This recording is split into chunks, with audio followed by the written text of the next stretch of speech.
Hello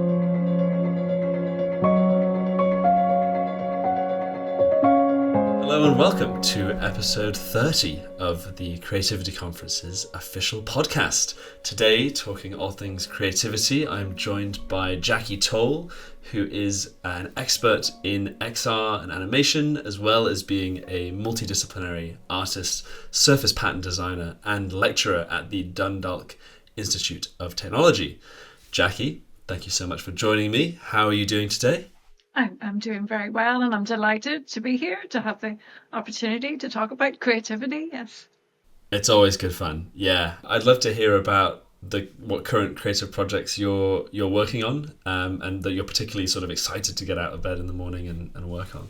Currently, and I know in my job just recently I did a project. It was more like an event where I was keen to explore using immersive technologies to maybe get more females into the immersive arts and creativity. And so we held that a few weeks ago, and that was really like a 3-day event. And what I was really looking at was using things like a Google Tilt Brush. So we were using, immersive kind of tools to create art in virtual reality. I was trying to think of more like sustainability driven things, like systems thinking. We had quite a few different females. We had about 34 different females, and I all really keen to learn about, using these creative technologies for immersive arts and animation. What we did is the first kind of day, it was more virtual reality where we looked at using Google Tilt Brush, Open Brush. Then the girls were sort of drawing things in virtual reality, and we were using tools then like Frame VR to make little immersive portfolios. So that was really interesting and fun. And then the next day after that, we looked at using augmented reality. And we used some generative AI as well, Meshi and different tools to create flowers. So it was really looking at flowers, creating flowers in 3D. We used things like Midjourney or to generate images. So that was really fun. And then using like Zapworks as well to create these augmented reality kind of overlays. So it was kind of co-creating together, And then on the third day, we looked at using 360 filaments, so like more like an immersive storytelling and creating creativity and making like sort of immersive stories. So that was a really fun project that I was really very keen with the girls to drive more creativity and immersive arts. And another thing more personal to me more recently, and it's sort of developed for a wee while. I'm very much interested in obviously surface pattern textiles, and I'm very much interested in the heritage of Irish textiles and the heritage of costume. And I live in an area which is very much a traditional textile industry, and so there's lots of like old, I suppose, derelict linen mills, and then my grandmother as well. And she was like a weaver, she worked in these linen mills. So, and I'm very interested in the pattern, the damask, and the patterns that you might have that have been created, and even the flax flowers. So I'm really interested in that as a project, but through immersive technologies. So I'm really developing a scarves and textile prints, and then I'm trying to integrate using immersive technologies. Then so when you hover over like a scarf, perhaps it might show a little animation or a little story. And then I'm sort of trying to explore using projection mapping as well, and like to create like sort of a little immersive experience with motion sensing technologies.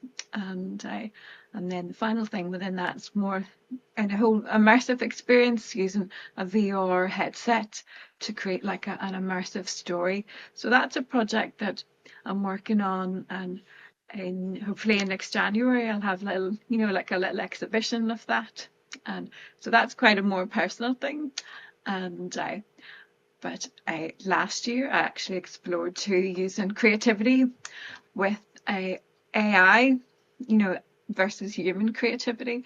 And I looked very much, I'm really interested in creativity theories. And there's the componental theory of creativity, where you consider like motivation, the environment, the whole social element within that.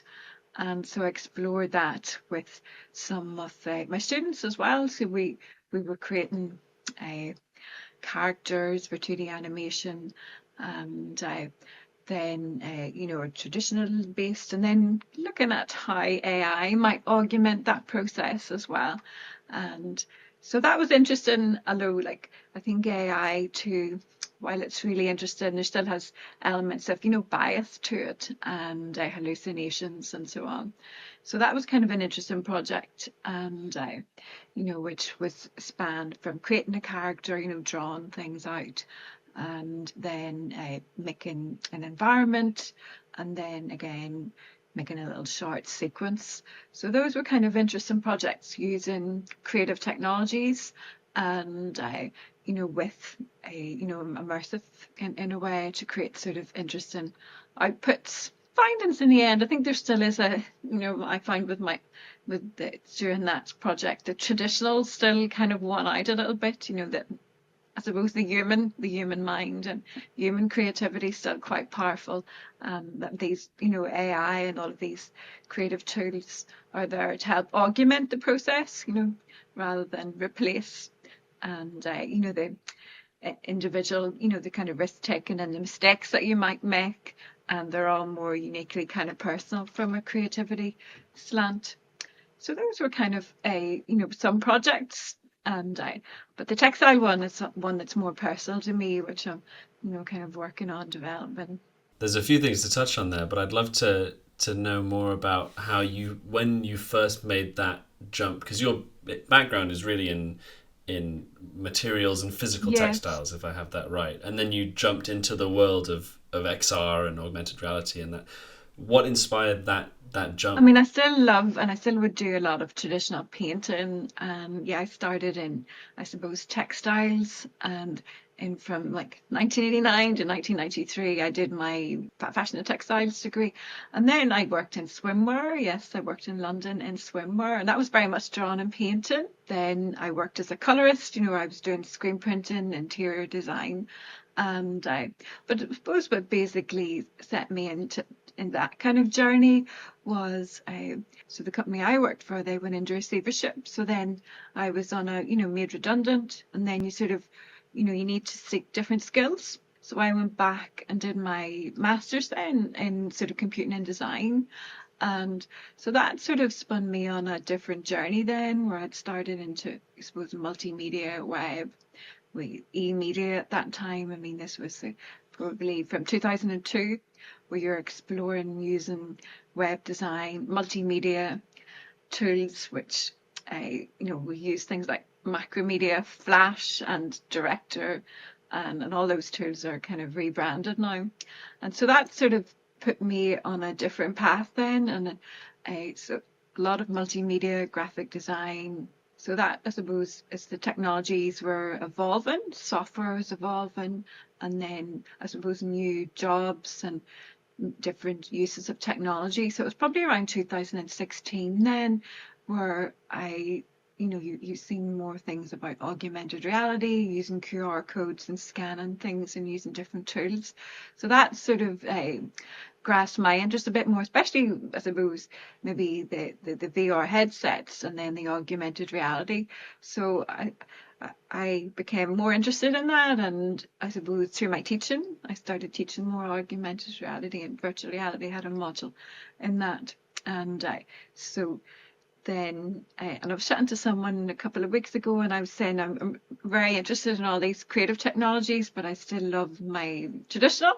So I tend to, still go back to the sort of tactile quality. And then I thought, how can I kind of bring the two of them together in some way, So that's probably what led me to the idea of this project that I'm working on, with it sort of trying to incorporate the textile industry with my surface pattern background.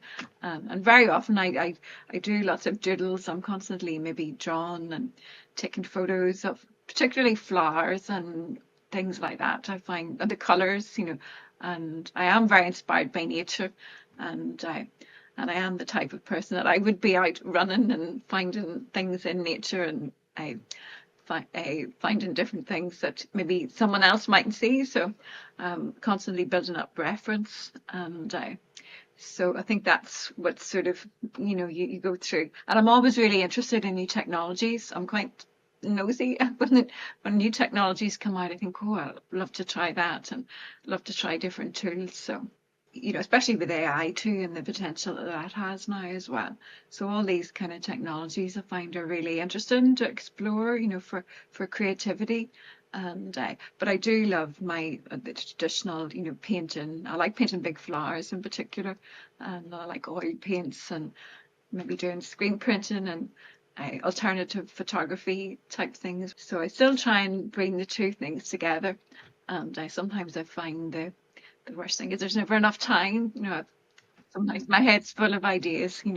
Well, forgive the hypothetical question, but if you had for the rest of your life had to use either a physical paintbrush or an iPad or Google Tilt Brush as your only way to make art, which one would you choose and why? Still, probably, I mean, I still might go back to the traditional one, like the paintbrush. Yeah, you can touch, and then I like how paint flows on paper.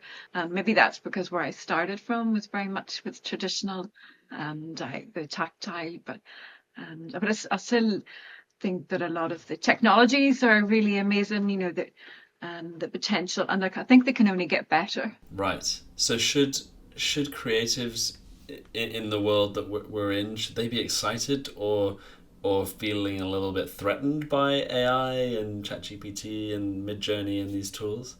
They should be excited, perhaps, because to me, it's like, I think if you give a child a box of paints for the first time, and they may not be brilliant at using them, but they're going to produce something.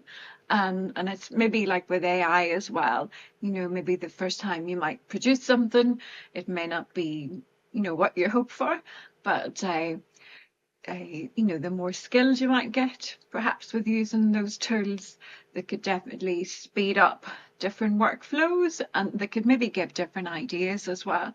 Particularly for somebody who's maybe less creative, I think, and if they're a little bit stuck with brainstorming, and these tools can maybe generate something. And because I think recently some of my students, when I was looking at backgrounds and environments, it gave them ideas for perspective and for colours. So I think, that can be exciting tools to use, not to take away from the kind of whole, originality of a human. And I know there still are concerns of, the fear of with AI work, is it recreated from other artists' work? There's always that kind of fear. But I think when the internet came out, it gave a little bit more rise to copyright issues and so on anyway. So there's always those sorts of things to be mindful of, when you're using different tools, that you're using them ethically, and if that makes sense. And so I think a lot of these new tools can be exciting means for creating work, and maybe to augment, add value in that way. Do you see a world where there's like made with AI stamps on certain pieces of art or bodies of work that they've maybe used it a little bit or used it exclusively to differentiate it from humans? I would say that could be something that might come in terms of like in policies, the way like with copyrighted work, you can have like a watermark or a stamp, or so maybe the same with AI as well. I think that will definitely be something that maybe because I think I've seen even on maybe Instagram at the moment now where they have an option where, if you're putting something up, you shouldn't acknowledge that maybe it is like AI, so there probably will become, maybe as time evolves, more clearer guidelines or policy surrounding that, for artists on particular usage and different projects. And I think the craft is still very important, how develop a piece of art or piece of, creative work as well. And, maybe documenting things quite clearly as well. And I can, ensure that the artist and that they have more full authorship over their own work. They document how they've created it from initial sketch to the final product, and I've shown the process. And I think that's something that will definitely become more, of the fore for, keeping originality and, ownership for each. So there's not going to be more copyright issues or issues surrounding AI.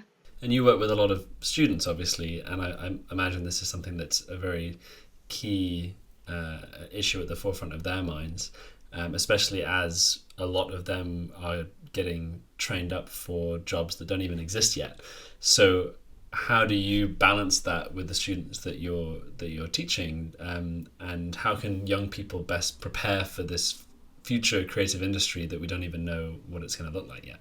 Yeah, well, I think with students, I think it's important that if they're using these sorts of tools, that they do use them kind of ethically. And I would usually encourage people to keep like reflective diaries or journals, to show their processes.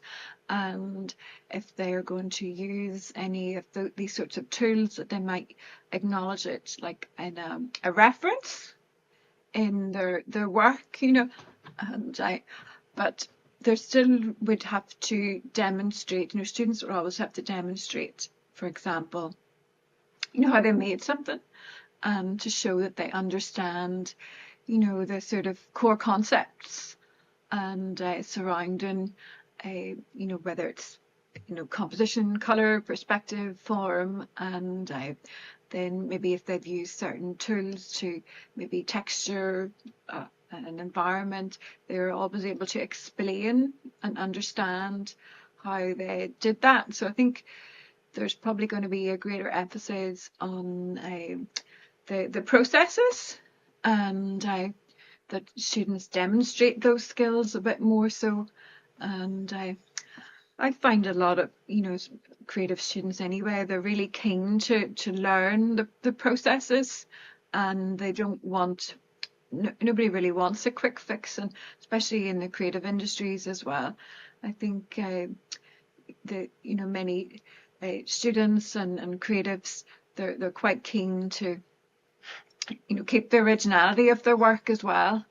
And so I think that there'll be more emphasis, I think, on that, the processes, and then maybe students just need to be equipped of how to use the tools properly. But they're good for ideation, and so they are. But maybe again, there's certain times that they may not be allowed to use them, and particularly, I suppose there's some things that if they have to demonstrate, maybe I'm thinking of a creative coding element, that they may not be able to use them for certain things like that if they have to demonstrate they understand certain principles. And but I think it can help to add value in a certain way. But there's always a fear too. Some people might be a bit concerned that it may replace certain jobs, and which can happen, I suppose. And I think there's always going to be a disruption of the status quo. There'll be maybe new jobs that will, form, I think, and then certain other jobs. I suppose AI will help to a certain extent, but it definitely speeds up certain things. So and there's even like designing websites now, there, there would have been the craft of, you had to hire a web designer to do, create all of that, whereas there's lots of tools out there now that, a person doesn't need to have web design skills. They can use like Wix.com or Squarespace. So I think a lot of these tools will be help in certain processes, and but I think definitely if students learn the underpinning concepts, so then if they have underpinning knowledge and concepts of whether it is the core fundamentals of art, and as I mentioned earlier, perspective, composition, color, and all of those kind of core elements. And I think if they understand those, then they can maybe adapt to certain different mediums or different processes. Yeah, and the fundamentals remain the same, don't they? AI right now is about as competent as a sort of medium level intern. Like it's pretty good, but it still does make some occasional mistakes. You need to have that level of knowledge to understand where it's making mistakes, because if you just trust everything it says at face value, then that can become slightly dangerous because it is incorrect sometimes. Yeah, I think students need to be critically analysing, become more critical thinkers with it, which I do think from my experience they are. They would critically analyse, things that might have been produced with it. But obviously, it's going to continue getting better and improving, so it will make fewer mistakes as it Yes, continues to but in the iterate. hands of experts, I think each person might have their own skills in it. So I think students, if they're encouraged to be critically analysing things and verifying, constantly verifying. And looking forward into the future with your own creative career and your creative projects, if you look into the crystal ball and see how you're going to mature as a creative, what do you see the next 5, 10 years looking like for you? Well, I would love to maybe explore a little bit more the sort of interdisciplinary connection, of traditional with, maybe immersive technologies as well. And I'm even sort of quite interested in more environmental type things as well, maybe even exploring, uh, plants and photogrammetry and Gaussian splatting and things like that. So maybe exploring more different digital tools with the traditional as well.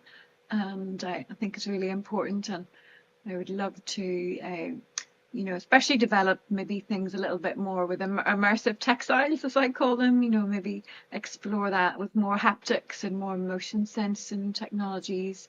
So I think that those are some things I would like to explore a little bit more, and maybe develop myself. I do think I'm really like I spend so much time with education, and I love driving things for like students as well.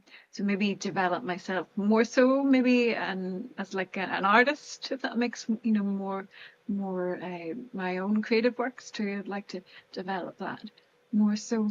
And are there any projects that you have worked on either recently or several years ago, that obviously you've done a lot of different creative projects. Are there any that you've worked on that you're sort of particularly proud of, but you think are perhaps underappreciated, that you have a bit of a soft spot for and you wish that more people knew about?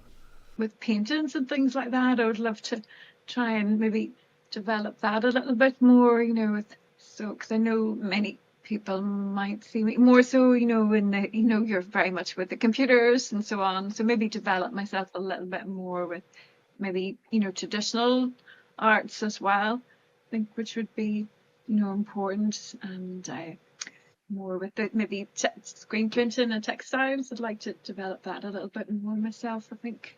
Is there any particular advice or wisdom that has been passed down to you about creativity that was potentially transformational to you when you were younger, or just advice that has stuck with you over your creative career? For drawing, if you really spend time looking, at your subject, and maybe maybe good drawing and things like that. Those would be kind of core things that I always remember maybe gel with me if you really look at your subject. Sometimes you can be looking at something but not really looking at it, if that makes sense. You think, okay, a tree. So, we draw trees as we imagine them, but sometimes when you really kind of, really look at things, I think that's something that to really study the shapes and the colors and draw out the kind of originality in things. So I suppose good drawing, I think, was the one thing which sort of instilled in me that, if you want to be maybe a creative, really to study and to really understand your subject, whether it is a piece of drawing or if it's a big project, if you really understand, the kind of nature of the subject, I think. And so I think that's one thing. Yeah, good drawing, I think, from a creative end of things and be innovative. I think innovation, I think it's always good to take risks, because if you don't step out of your comfort zone, then you're always going to be safe, which is fine. But then you mightn't maybe learn something new, or so I think you have to be a bit of a risk taker and maybe innovator. And then I suppose I always think of the good drawing as well. Yeah, one thing that we found with the creativity conference is that when we have a panel of different creatives, a dancer, an artist, a poet, a filmmaker, on the same panel together talking about their own disciplines, whenever there's any crossover, it's magical, because people don't realize that there is so much crossover between the different disciplines of creative, which obviously there's so many different creative industries, but that potentially, going outside of your comfort zone and trying a different creative discipline that you're unfamiliar with, like photography if you're a dancer, or like poetry if you're a painter, can really, there are some similarities that you can use to then influence your primary discipline that you may not have otherwise realized. Yeah, especially with dance and AI, and I think just theater as well, and animation. I'm thinking motion capture, with all of those type of things, where you can be sort of more interdisciplinary, and then it helps widen your skill set, I think. Yeah, it's very powerful. Yeah. So finally, I always ask this question at the end of every episode, and we always get some interesting answers. I'd love to know, what does creativity mean to you, and how would you define it? In my head, I do think innovation. I always think it's something new, and I always do perceive it, I suppose, maybe something like that. But I don't think it necessarily has to just be with physical, artistic creativity. And I think creativity can be, I suppose, it can be in the way you present yourself as well. If you get up and the way you might dress yourself in the morning. Everyone's got their own kind of brand identity, and they're trying to be creative in the use of clothing and their visual style. And but I think it's always something new.